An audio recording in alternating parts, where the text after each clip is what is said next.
Hello everyone, welcome to Black Mirror Horror. कैसे हैं आप सब? आई होप आप सब ठीक होंगे। तो जैसा कि मैंने आप सभी से कहा था कि मैं बहुत जल्दी योगिनी की कहानी का दूसरा भाग आप सभी के लिए लेकर आऊँगी, तो पेश है योगिनी की कहानी का दूसरा भाग। इस कहानी के लेखक हैं रिंकेश झूरिया जी। अगर आपको ये कहानी पसंद आ रही हो तो इस वीडियो को लाइक कीजिएगा और चैनल को सब्सक्राइब ज़रूर कीजिएगा ताकि आपको आने वाले अपलोड्स की नोटिफिकेशंस मिलती रहे। तो चलिए बढ़ते हैं इस कहानी के दूसरे भाग में। पिछले भाग में हमने सुना था कि कैसे कुछ दोस्त योगिनी के श्राप की कहानी को एक अंधविश्वास या झूठ मानकर जंगल में चले जाते हैं उस श्रापित योगिनी की मूर्ति को ढूंढने और उस खंडहर को तलाशने जहां योगिनी की मूर्ति स्थापित की गई थी। तो आइए जानते हैं कि आगे क्या हुआ। क्या वो उस खंडहर तक पहुंचने में कामयाब हो पाए? ऐसा क्या देख लिया था उन्होंने जो उसे देखकर वो इतने शॉक हो गए थे? ये सब सुनेंगे हम इस कहानी में आगे।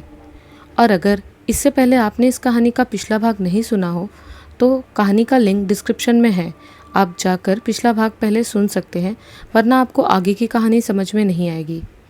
तो चलिए अब जानते हैं कि आगे क्या हुआ। सामने का दृश्य देखकर वे पांचों हैरान हो गए। जंगल के बीच में किसी विशाल इमारत के खंडहर थे। शायद यही इमारत किसी समय राजा अंशुमन का महल रही होगी। उसकी ऊंची ऊंची दीवारों के अवशेष अब भी सही सलामत थे। महल के खंडहर एक ऊंचे टीले पर बने हुए थे। उस खंडहर महल के मुख्य द्वार तक पहुंचने के लिए सीढ़ियां बनाई गई थी जो अब टूट फूट चुकी थी। पूर्णिमा की रात का चांद अपनी शीतल चांदनी चारों तरफ बिखेर रहा था। आसमान में थोड़े बहुत बादल थे और हल्की धुंध छाई हुई थी। वे सभी उन टूटी फूटी सीढ़ियों के सहारे खंडहरों तक गए। दूर कहीं पेड़ों पर उल्लू बोल रहे थे। उन खंडहरों में सालों से जंगल के पेड़ों के सूखे पत्ते जमा हो रहे थे। चारों तरफ घोर सन्नाटा था। अचानक उस सन्नाटे को चीरती एक आवाज़ आने लगी। वो आवाज़ उन लोगों के पैरों के नीचे सूखे पत्तों के दबने से कड़कड़ की आ रही थी। जंगल की शांति मानो इन लोगों ने भंग कर दी थी। उन सभी ने अपनी टॉर्च की रोशनी चारों तरफ घुमाई। चारों तरफ टूटी फूटी दीवारें और पत्थर ही मौजूद थे। वहां पर किसी भी मूर्ति का कोई नामो निशान नहीं था। वे सभी अलग अलग होकर उस खंडहर में मूर्ति ढूंढने लगे। श्रुति शिखा के साथ थी। काफी देर तक पूरा खंडहर छान मारने पर भी उन्हें कुछ नहीं मिला। उन सब ने सोचा कि यहाँ पर कोई मूर्ति नहीं है। स्थानीय लोगों ने केवल अपना मन बहलाने के लिए ऐसी कहानियां रची हैं। समीर बोला, लगता है यहाँ कोई मूर्ति नहीं है, हमें बेवकूफ़ बनाया गया है। पर कम से कम हम हमारा एक वीडियो शूट कर लेते हैं जिससे लोगों को विश्वास हो जाए कि हम यहाँ आए थे। यहाँ आने का कुछ फ़ायदा तो हो। समीर की गर्लफ्रेंड नेहा को उसकी वीडियो शूटिंग में कोई रुचि नहीं थी। वो खंडहरों की फ़ोटो लेने के लिए आगे चली गई। विशाल ने कैमरे की लाइट चालू की और रिकॉर्डिंग शुरू हो गई। समीर ने बोलना शुरू किया, दोस्तों, अभी हम खड़े हैं राजगढ़ की सबसे श्रापित माने जाने वाली जगह पर। ये जगह राजगढ़ के डरावने जंगल के बीचों बीच है। आज पूर्णिमा की रात है और कहा जाता है कि आज की रात यहाँ मरे हुए लोगों की आत्माएं भटकती हैं। अगर हो सकेगा तो। समीर अपनी बात पूरी करता इससे पहले नेहा ज़ोर से चीखी। उसके चीखने की आवाज़ सुनकर सभी लोग उसकी तरफ दौड़े। उन्होंने देखा कि नेहा का पैर ज़मीन में बने एक गड्ढे में फंस गया है। समीर और शिखा ने उसे पकड़कर बाहर निकाला। तुम यहाँ कैसे फंसी? श्रुति ने पूछा। मैं यहाँ पर फ़ोटो ले रही थी कि अचानक मेरा पैर यहाँ फंस गया। मैं बुरी तरह से डर गई। वो रोने लगी और समीर के गले से लिपट गई। समीर ने उसे शांत किया। इधर विशाल हड़बड़ी में अपना कैमरा ऑफ करना भूल गया था। उसकी वीडियो रिकॉर्डिंग चालू थी। समीर ने उस गड्ढे को टॉर्च की रोशनी में गौर से देखा। अचानक वो चौंक गया। उसने हैरानी भरे स्वर में कहा, दोस्तों, ये कोई गड्ढा नहीं है, ये ज़मीन के नीचे बने तहखाने में जाने का रास्ता है। क्या? सभी चौंक गए। हाँ, सालों से सूखे पत्तों का ढेर रास्ते पर जमा हो गया था जिसके कारण ये हमें नहीं दिखा। समीर विशाल से बोला, विशाल, कैमरा रिकॉर्डिंग ऑन करो। विशाल बोला, ये चालू है। हड़बड़ाहट में मैं इसे बंद करना भूल गया था। सभी लोगों ने उस गड्ढे के आसपास से सूखे पत्ते हटाए। सभी हैरान हो गए। वाकई वहाँ पर ज़मीन के नीचे जाने का रास्ता था। सभी लोग एक एक करके उस रास्ते से ज़मीन के नीचे बनी जगह में उतरे। सबसे पहले समीर उतरा, उसके बाद नेहा, श्रुति और शिखा उतरे। विशाल सबसे अंत में आया।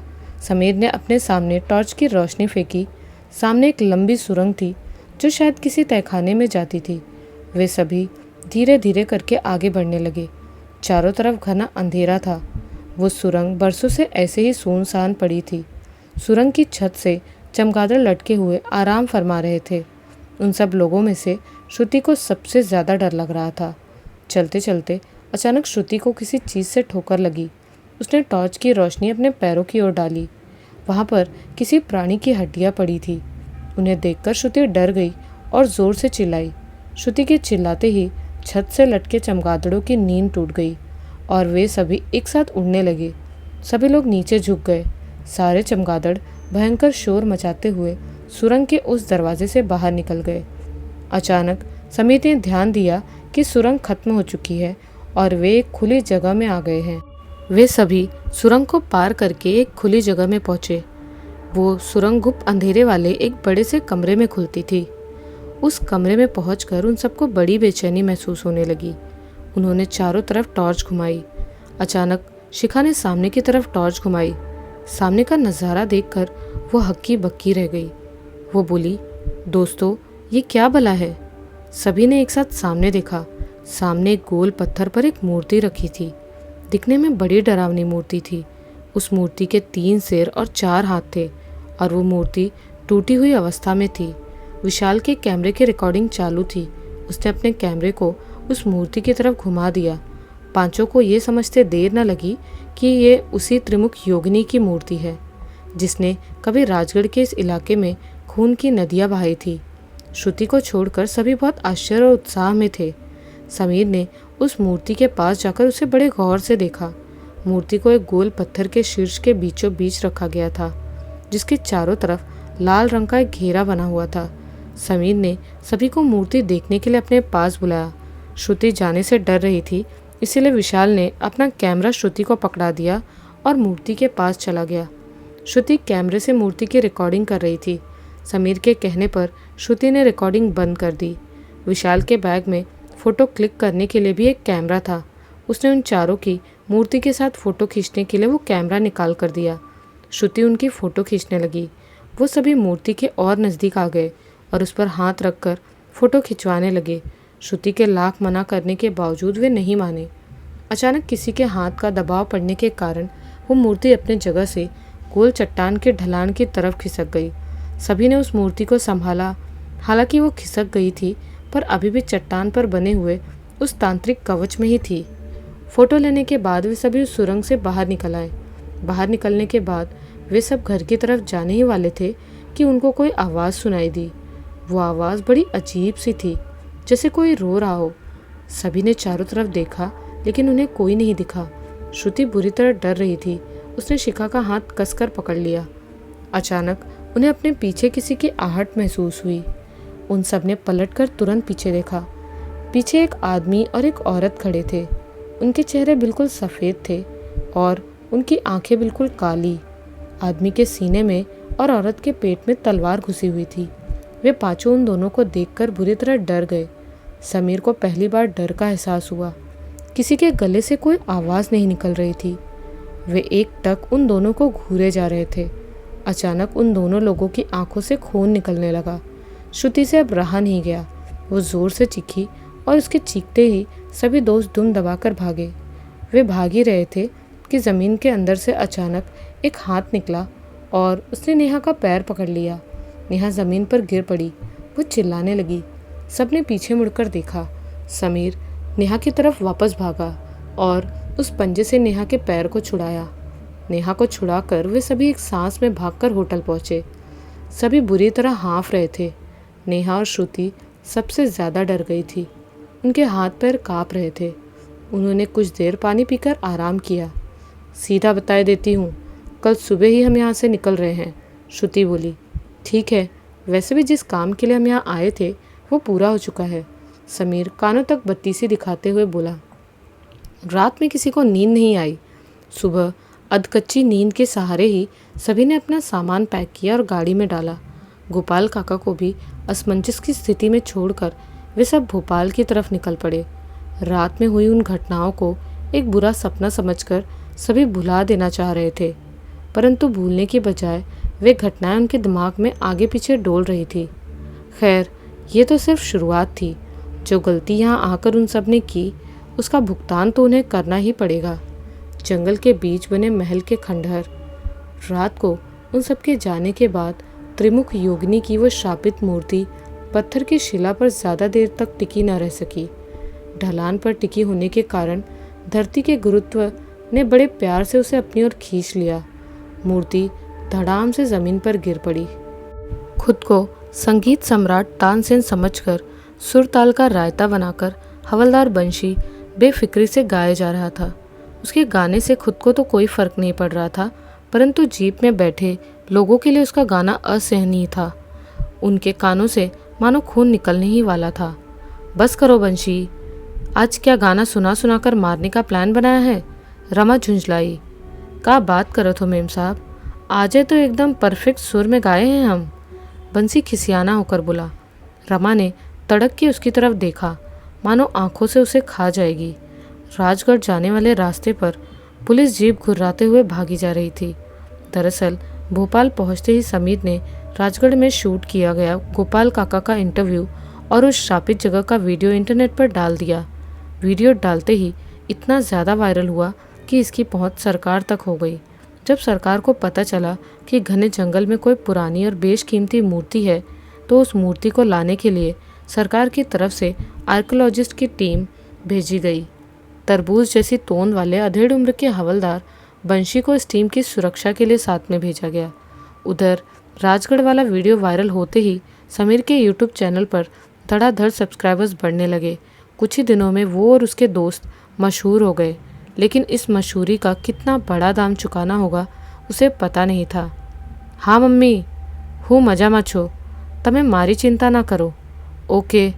श्रुति अपनी माँ से कॉल पर बात कर रही थी। श्रुति, श्रुति।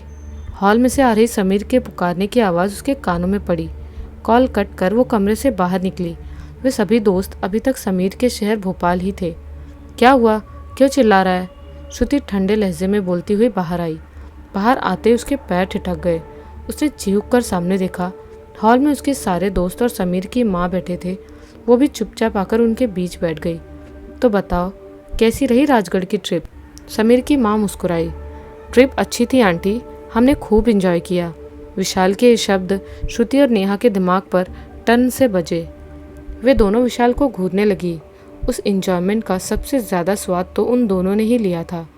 Enjoy my foot. काली रात में उस मुर्द घट्टे में जाकर भूतों के साथ भरत मिलाप करना एंजॉय? श्रुति ने गुस्से से अपने दांत भींच लिए। खंडहर में हुई उन भूतिया घटनाओं के बारे में सिर्फ उन 5 लोगों को ही पता था। समीर की माँ थोड़ी देर उनसे बातें करने के बाद रसोई की तरफ चली गई। उनके जाते ही नेहा और श्रुति विशाल पर लपक पड़ी। लो मैम साहब, आ गया तोहार राजगढ़। बंशी ने सफलता की एक गहरी सांस ली। रमा मुंह फाड़ कर चारों तरफ देखने लगी। पूरा का पूरा राजगढ़ सुनसान पड़ा था, जैसे यहाँ के लोगों को धूप से नफरत हो। गली में बस 1-2 कुत्ते घूमते दिख रहे थे। लेकिन हम यहाँ उस खंडहर का पता किससे पूछे? इन कुत्तों से? आप यहाँ हुआ किसी को खोजिए और उससे पता पूछिए। तब तक हम तनिक सुस्ताए लेते हैं। बंशी अपनी ड्राइवर सीट पर पसर गया और माचिस की तीली से कान खुजाने लगा। रमा ने बोझिल और हे दृष्टि से बंशी की तरफ देखा, जिसने इतनी सी देर में हथियार डाल दिए। वो उनकी क्या खाक रक्षा करेगा? रमा और बंशी के अलावा रमा के 2 साथी और भी थे। तीनों कस्बे में अलग अलग होकर किसी चलते फिरते इंसान को ढूंढने लगे, जिससे खंडहर का पता पूछा जा सके।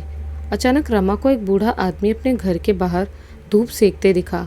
दूर से रमा को नज़र भर देखते ही बूढ़े की घिघी बन गई। उसे रमा आधुनिक युग की योगिनी लग रही थी। उसने अपने घर के दरवाजे की तरफ देखा। वो ज़्यादा दूर नहीं था। बूढ़ा हड़बड़ा कर उठा और जल्दी जल्दी घर की तरफ जाने लगा। बूढ़े के तेवर बदलते देख रमा उसकी तरफ दौड़ी। वो अपने घर में घुसने ही वाला था कि दूसरे पल रमा उसके सामने आ गई। बूढ़ा सकपका गया। क्या चाहिए तुम्हें?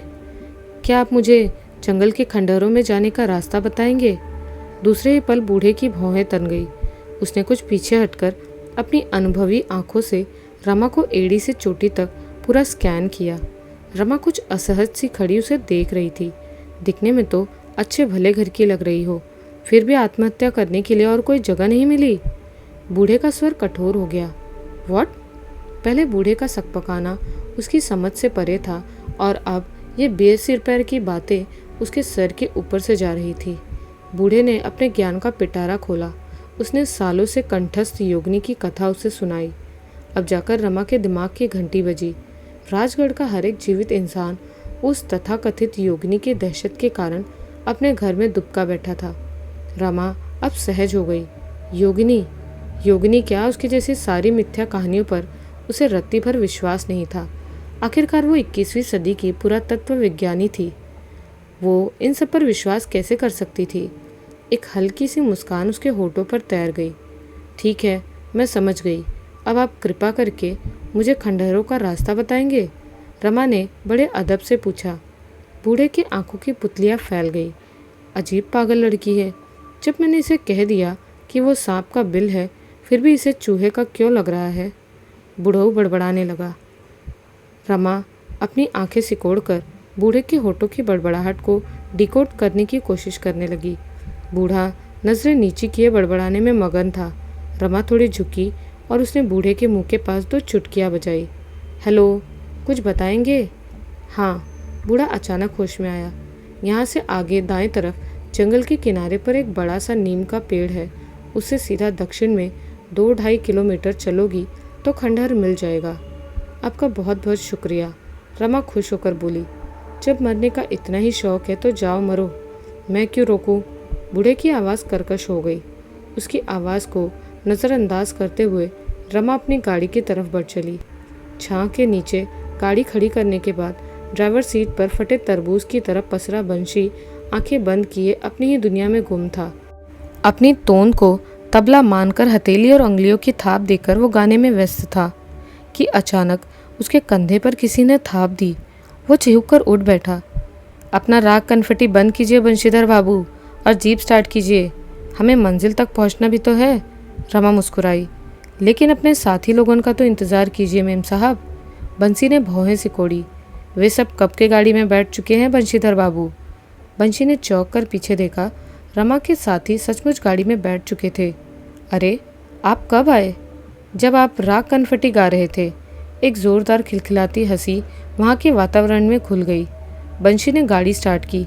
रमा उसके बगल में बैठी और दिशा निर्देश देने लगी। वे लोग अपने गंतव्य की ओर निकल पड़े। पता है, जब हमारी शादी होगी तो हम हनीमून के लिए कहाँ जाएंगे? समीर ने नेहा को पीछे से अपनी बाहों में भर रखा था।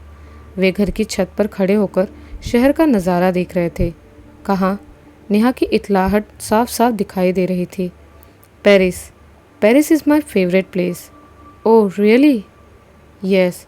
तुम और मैं पेरिस की उस गुलाबी ठंड में किसी लग्जरी होटल की बालकनी में इसी तरह खड़े होकर आईफिल टावर का नज़ारा देखेंगे। समीर नेहा के लिए रोमांस का ताजमहल बना ही रहा था कि विशाल आ गया। एक पक्का दोस्त होने के नाते समीर को परेशान करना उसका पहला फ़र्ज़ था। वो दबे पाँव उनके पीछे आया और ज़ोर से खंखारा। रोमांस का ताजमहल पलों में धड़ाम से नीचे गिर पड़ा। वे दोनों सकपका गए।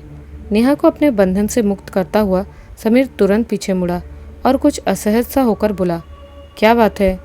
वो आंटी तुम्हें कुछ काम से बुला रही है, विशाल ने भावशून्य चेहरे के साथ उत्तर दिया। साला दुनिया में सारा जगह गाड़ी चलाए हैं पर ऐसन जगह कभू नहीं आए। स्टीयरिंग को अपने काबू में करने की कोशिश करता बंसी बोला। सचमुच उस जंगल में कोई टुच्चा पुंगा नौसिखिया अपनी गाड़ी लेकर नहीं आ सकता था। हालांकि जंगल में गाड़ी के गुजरने के लिए पर्याप्त जगह थी, पर पूरी ज़मीन ऊबड़ खाबड़ थी। यहाँ तक कि कोई पगडंडी तक नहीं थी। ऐसा लग रहा था जैसे ईश्वर द्वारा जंगल को बनाने के बाद किसी जीवित प्राणी ने यहाँ कभी प्रवेश ही न किया हो। और सैकड़ों सालों से परत दर परत सूखी पत्तियाँ यहाँ जमा हो रही थी। ऊबड़ खाबड़ ज़मीन होने के कारण बंशी के लिए गाड़ी को संभाल पाना मुश्किल हो रहा था। उसके लिए अब गाड़ी का स्टीयरिंग ही दुनिया की सबसे अमूल्य वस्तु बन गया था। नौनिधिया भी उसे स्टेयरिंग के सामने फीकी लग रही थी। अपनी गर्दन से बहकर शर्ट के अंदर जाती पसीने की बूंदों को नज़रअंदाज करते हुए सिर्फ सामने नज़र गड़ाया था। एक छोटी सी चूक और उसके आगे क्या घटित होगा बताने की ज़रूरत नहीं थी। खैर, किसी तरह वे सभी खंडहरों तक पहुँचे। उन्हें देखकर रमा का मुंह खुला का खुला रह गया। खंडहर की काली पड़ चुकी पत्थरों की दीवारें अब भी हज़ारों साल पहले की तरह शान से सिर उठाए खड़ी थी। उनके ऊपर कई जंगली बेलों ने अपना आसरा जमा रखा था। यहाँ तक कि महल का प्रवेश द्वार भी अभी तक सलामत था। ये जंगल अपने अंदर हज़ारों सालों से यहाँ मरने वाले सैकड़ों लोगों की चीखें, पत्थरों की गूंजें और भी न जाने क्या क्या समेटे हुए था। इसका ज़र्रा ज़र्रा राजमहल की चिरकालिता का परिचय दे रहा था। सभी ने एक बात पर गौर किया कि महल के चारों तरफ एक अजीब से तरह की धुंध छाई हुई थी, जबकि रास्ते में आते समय उन्होंने ऐसी धुंध और कहीं नहीं देखी। शायद यहाँ के वातावरण में कुछ ऐसा हो जिससे ये धुंध आई, या कोई और कारण भी हो सकता है। टूटी फूटी सीढ़ियों के सहारे सभी ऊपर चढ़ने लगे। एक अजीब तरह की मरणासन्न शांति वहाँ छाई हुई थी। यहाँ तक कि एक चिड़िया की चहचहाहट भी सुनाई नहीं दे रही थी। जंगल के बीच बने गुमनाम खंडहर, हल्की हल्की धुंध और मरघट शांति किसी सामान्य व्यक्ति को डराने के लिए इतनी चीज़ें पर्याप्त होती हैं। मूर्ति के कमरे तक जाने वाली सुरंग के दरवाजे को घेर कर सभी खड़े हो गए। बंशी ने पहले उस दरवाजे को देखा, फिर अपने थुलथुले शरीर को। एक सूखा घूंट उसके गले से उतर गया। बंशी, हम तीनों अंदर जा रहे हैं। हमारे आवाज़ लगाने पर तुम रस्सी का एक सिरा अंदर फेंकना। जी मेम साहब। रमा और उसके साथी एक एक करके सुरंग के अंदर गए। सुरंग के दरवाजे से नीचे सीढ़ियाँ नहीं थी, वहाँ सिर्फ एक ढलान थी जिससे धीरे धीरे नीचे उतरकर सुरंग तक पहुँचा जा सकता था। अंदर बहुत अंधेरा था। रमा के पास टॉर्च थी। उसने टॉर्च जलाई। वहाँ पता नहीं किसी जगह से कच कच की आवाज़ आ रही थी। उसने छत की ओर टॉर्च घुमाई। छत से अनगिनत चमगादड़ लटक रहे थे। वे सभी बड़ी सावधानी से आगे बढ़ने लगे। थोड़ी ही देर में सभी एक विशाल कमरे में पहुँचे। बाहर की तुलना में वहाँ बहुत अधिक ठंड थी। पता नहीं क्यों रमा अपनी टॉर्च से चारों तरफ देखने लगी। अचानक उसे सामने वो गोल पत्थर दिखा। पत्थर के पास जाने पर उसने देखा कि मूर्ति वहाँ से गायब थी। उस पर लाल रंग का एक बड़ा सा निशान बना था। अचानक उसे पत्थर के पीछे कुछ चमकता सा महसूस हुआ। उसने पीछे टॉर्च मारी। बड़ी खूबसूरती से तराशी हुई बलुआ पत्थर की एक मूर्ति वहाँ पड़ी थी। हालांकि वो मूर्ति का कमर के ऊपर का हिस्सा ही था। रस्सी फेंको बंशी। रमा की आवाज़ लगाते ही रस्सी का सिरा नीचे सुरंग में आकर गिरा। मूर्ति का वजन क्विंटल के करीब तो रहा ही होगा। किसी तरह से उसे दरवाजे तक लाया गया। रस्सी का सिरा मूर्ति के चारों तरफ कसकर बांध दिया गया। किसी तरह मूर्ति को खींचकर गाड़ी तक लाया गया और लादा गया। इस काम में काफ़ी समय बीत चुका था। शाम हो गई थी। सभी गाड़ी में बैठे और गाड़ी चल दी। रमा इस बार गाड़ी के पीछे वाले हिस्से में मूर्ति के पास बैठी थी। इस बार भी अपनी कुशल ड्राइविंग की योग्यता का परिचय देकर बंशी गाड़ी और मूर्ति को बिना एक खरोच पहुंचाए सही सलामत जंगल से निकाल लाया था। राजगढ़ अभी भी सूना पड़ा था। कुछ ही देर में वे लोग राजगढ़ से बाहर निकल आए और जंगल के बीच में से गुजरने वाले रास्ते पर पहुंच गए। लेकिन इस बार बंशी गा रहा था, और इस बार सिर्फ बंशी नहीं बल्कि सभी लोग कनफटी राग में सुर मिला रहे थे। उनको सफलता जो हाथ लगी थी, पर क्या सचमुच ही सफलता थी? गाड़ी में रखी उस मूर्ति का मुंह आगे की तरफ था और रमा उसके बगल में बैठी थी। बंशी के साथ सुर से सुर मिलाकर गाने में रमा का बड़ा योगदान था। शायद सूर्यास्त की आवाज़ से ऐसा लगा, या उसका भ्रम रहा हो।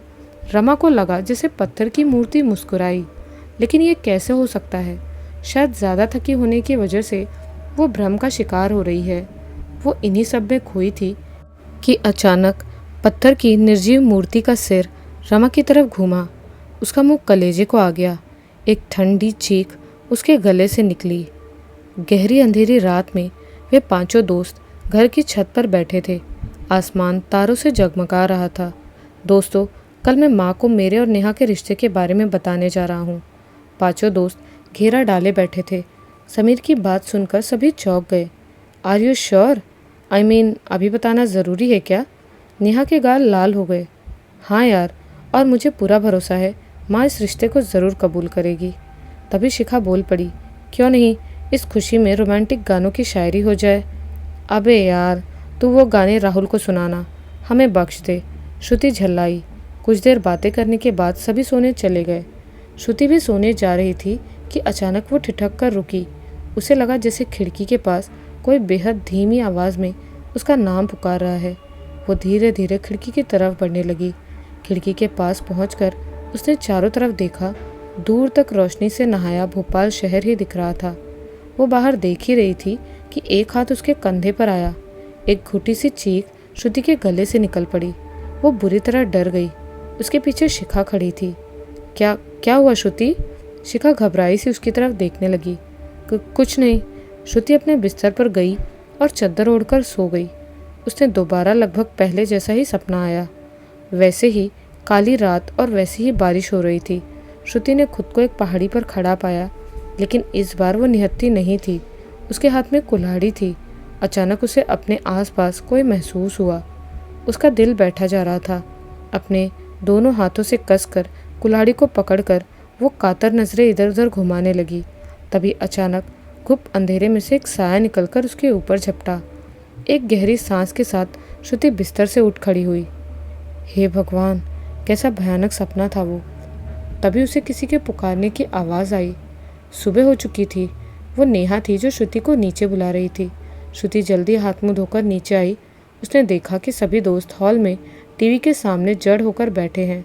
सबकी नज़रें टीवी पर थी। उसने भी टीवी की ओर नज़र घुमाई। कुछ ही पल में उसकी आंखों की पुतलियाँ फैल गई। टीवी पर चल रही खबर का खुलासा कुछ इस प्रकार था। आज सुबह राजगढ़ से एक हैरतअंगेज घटना सामने आई है। पुरातत्व विभाग के कुछ आर्कियोलॉजिस्ट को राजगढ़ के जंगलों में से किसी प्राचीन मूर्ति को लाने के लिए भेजा गया था, परंतु जंगल में जाने के बाद उनकी कोई खबर नहीं मिली। आज सुबह जब पुलिस जांच करने जंगल में गई तो उन्हें आर्कियोलॉजिस्ट की जीप मिली। जीप के अंदर का नज़ारा इतना भयानक था कि पुलिस तक की रूह कांप उठी। जीप में 4 लाशें थी, एकदम पीली रंगत ले चुकी लाशें, जिनमें खून का कहीं नामो निशान नहीं था। लाशों की आंखें खुली थी, जैसे किसी अनंत शून्य में झांक रही हो। पुलिस के मुताबिक उनमें से एक लाश उनकी हेड रमा तथा अन्य आर्कियोलॉजिस्ट की है। इनके साथ साथ एक हवलदार बंशीधर की भी लाश मिली है। हैरानी की बात यह थी कि जिस मूर्ति को लाने के लिए उन्हें भेजा गया था वो मूर्ति गायब थी। जंगल में काफ़ी ढूंढने पर भी उस मूर्ति का कहीं पता नहीं चला। हॉल में बैठे 5 लोग बुरी तरह डर चुके थे। अब क्या होगा समीर? नेहा उसकी तरफ कतराई नज़रों से देख रही थी। कुछ नहीं होगा, डोंट वरी। उधर समीर की माँ सबके लिए नाश्ता लगा रही थी। नाश्ता तैयार है बच्चों, आ जाओ। समीर की माँ ने गौर किया कि सभी का ध्यान उनकी तरफ न होकर टीवी की स्क्रीन पर था। क्या हुआ? समीर की माँ उनकी तरफ बढ़ने लगी। समीर की माँ को अपनी ओर आता देख श्रुति ने झट से टीवी बंद कर दिया। कुछ नहीं आंटी, वो बस हम ऐसे ही न्यूज़ देख रहे थे। श्रुति मिमियाई। सभी को अचानक जैसे होश आया। ऐसी भी क्या न्यूज़ थी कि मेरी आवाज़ को अनसुना कर दिया? माँ ने मीठी झिड़की दी। माँ, आज हम वापस कॉलेज जा रहे हैं, समीर डाइनिंग टेबल पर नाश्ता करते हुए बोला। क्यों, इतनी जल्दी घर से मन भर गया? माँ ने टोका। नहीं माँ, छुट्टियाँ अब खत्म होने को आई है। नया सेमेस्टर शुरू होने को कुछ ही दिन बाकी है, हमें जाना होगा। सभी ने समीर की हाँ में हाँ मिलाई। सामान पैक करके सभी ने माँ को अलविदा कहा और स्टेशन की तरफ बढ़ चले। प्लेटफॉर्म पर बैठे सभी अपनी लखनऊ जाने वाली ट्रेन का इंतज़ार कर रहे थे। सभी का चेहरा भय और विस्मय से जमा हुआ था। समीर ने उदास बैठी नेहा का हाथ अपने हाथ में लिया। डरो मत, हम सब साथ हैं, जो होगा देखा जाएगा। नेहा मुस्कुराई। कुछ पलों में ट्रेन स्टेशन पर आ पहुंची। उसी रात राजगढ़ के जंगलों में खंडहरों के पास ज़मीन पर पड़े सूखे पत्ते कड़कड़ की आवाज़ कर रहे थे, जैसे उन पर कोई चल रहा हो, शायद कोई जानवर हो। लेकिन दृश्य इससे ज़्यादा डरावना था। वो न तो इंसान थी और न ही कोई जानवर। वो 3 सिर और 4 हाथों वाली ऐसी जीव थी जिसकी कोई कल्पना भी नहीं कर सकता। वो थी त्रिमुखी योगिनी। उसके गले से निकलने वाली गुर्राहट गुस्से को साफ जाहिर कर रही थी। कुछ ही देर में वो उस तहखाने में पहुंची जहां इतने सालों से उसे मूर्ति के रूप में कैद किया गया था। उसे वो पत्थर दिखा जहाँ इतने सालों से वो कैद थी। पत्थर पर लाल निशान बना था। अपने लंबे लंबे नाखून वाला हाथ जैसे उसने पत्थर पर रखना चाहा, वैसे ही एक हरी आग की लपट उठी और योगिनी एक झटके के साथ पीछे हट गई। उसने तहखाने की छत की ओर देखा और जोर से चिंघाड़ी। उसकी चिंगाड़ इतनी भयानक थी कि तहखाने की छत पर लटके चमगादड़ एक साथ चराते हुए सुरंग के मुंह से बाहर आने लगे। योगिनी की चिंगाड़ ने उस चांदनी रात में जंगल की शांति को पूरी तरह तहस नहस कर दिया। बिस्तर पर सो रही श्रुति एक झटके के साथ उठ खड़ी हुई। उसे अपने चेहरे पर पसीना महसूस हुआ। पता नहीं क्यों उसका दिल अजीब से डर से बैठा जा रहा था। योगिनी की चिंगाड़ इतनी तेज थी कि पूरा राजगढ़ कस्बा हिल उठा। गोपाल काका को वो चिंगाड़ सुनते ही सब कुछ समझते देर न लगी। प्रलय आ चुकी है, अब मौत साक्षात तांडव करेगी। गोपाल काका के गले से कांपती सी आवाज़ निकली। तो इस तरह से इन पांचों दोस्तों ने मिलकर अनजाने में योगिनी को आज़ाद कर दिया था। अब क्या होगा आगे? क्या उसे कोई रोक पाएगा या वो पिछले बार की तरह ही फिर से रक्तपात करेगी? क्या कोई उनको योगिनी के प्रकोप से बचा पाएगा? क्या होगा आगे, ये जानेंगे हम इस कहानी के अगले भाग में। यहाँ तक आपको ये कहानी कैसी लगी हमें कमेंट्स में ज़रूर बताइएगा। मिलती हूँ इस कहानी के अगले भाग में बहुत जल्द। तब तक के लिए बाय एंड टेक केयर।